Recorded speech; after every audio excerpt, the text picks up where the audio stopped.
Hi. What the hell is Flickr Street?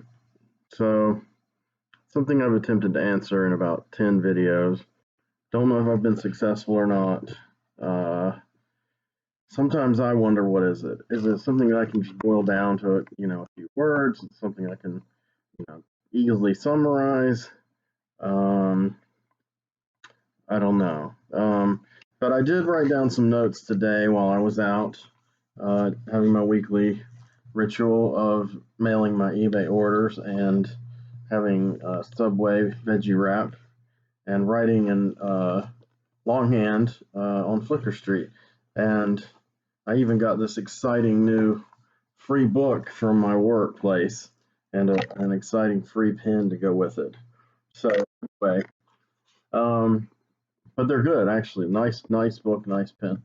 Um, so I wrote this and it started to kind of crack apart as I wrote it, and then it started to pick up. And anyway, I'll just read it, or I'm going to paraphrase it. Some of it's kind of not quite complete sentences. So Flickr Street. Okay, so Flickr Street is the story of a city, Hallmark, as it functions, lives, and breathes from 1987 to 2020. Under the shadow of powerful forces in the government and international crime who vie for its resources. They turn their attention to Hallmark due to its living beneath the shadow of a sacred mountain, quote unquote, where a craft from another world alit 10,000 years earlier. There are a few other such holy locales around the world where alien contact was made beginning 20,000 years ago. I have a footnote that says government and criminal interests are often one and the same. All right. Hallmark is a locus point for strange occurrences and dramatic events caused by the extrapolation of the hidden crafts technology beginning after World War II. The profound effect all of this has on Hallmark citizens is charted over a roughly 75-year period. So that would roughly be like 1945 to 2020. I mean, it's really less in detail.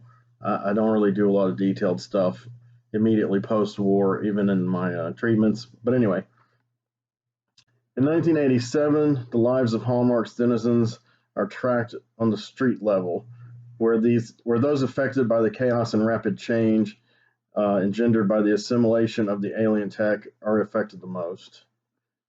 The dilemma of Hallmark confounded President Ronald Reagan, and his successor in the White House began taking radical steps to contain and to exploit the situation. This played out over the 2 terms of President Gil Vendren, who began deeper government presence, placing a deeper government presence within the city. The 2 subsequent terms of Walker Jr., as I'm calling him, introduced sanctions against the city to ostensibly curb the criminal exploitation of Hallmark's resources.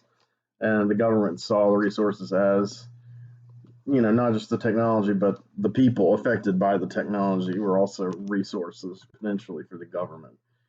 The disregard for the welfare of Hallmark's people, though, proved to be a bipartisan affliction. I sometimes call him Junior Walker. I think that was a musician. Junior Walker's successor, President Carcosa, vowed to open up Hallmark and clean up Hallmark, especially after quote-unquote deep state entities had gone on an uncontrolled spree of death and destruction during the lockdown years. Unfortunately, a quote-unquote false flag incident the night of the 2012 presidential election prompted President Carcosa to radically alter his approach.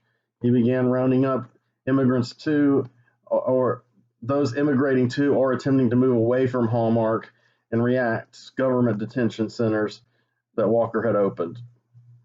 Carcosa had signed an executive order to close the black sites and to lift all sanctions, ending an era of political imprisonment of not only suspected terrorists from other countries, but of dissidents and suspected U.S. citizens who were suspected of being his term, quote unquote, friendly combatants from Hallmark that caused disorder and chaos in America.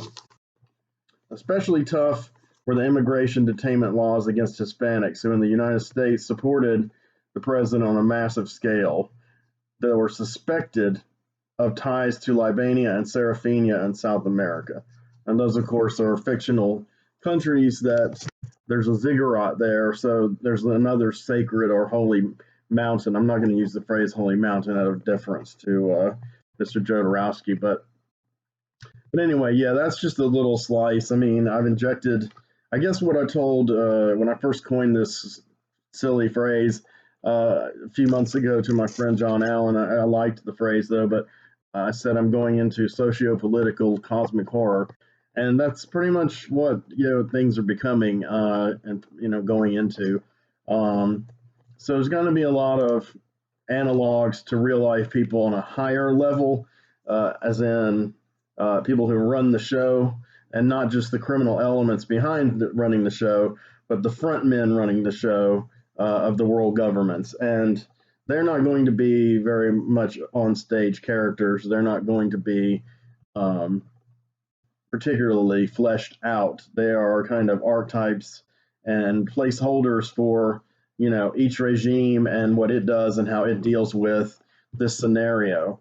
And what I'm building toward, obviously, is by 2016, the scenario in Hallmark has become untenable to the United States government, and it plays into a lot of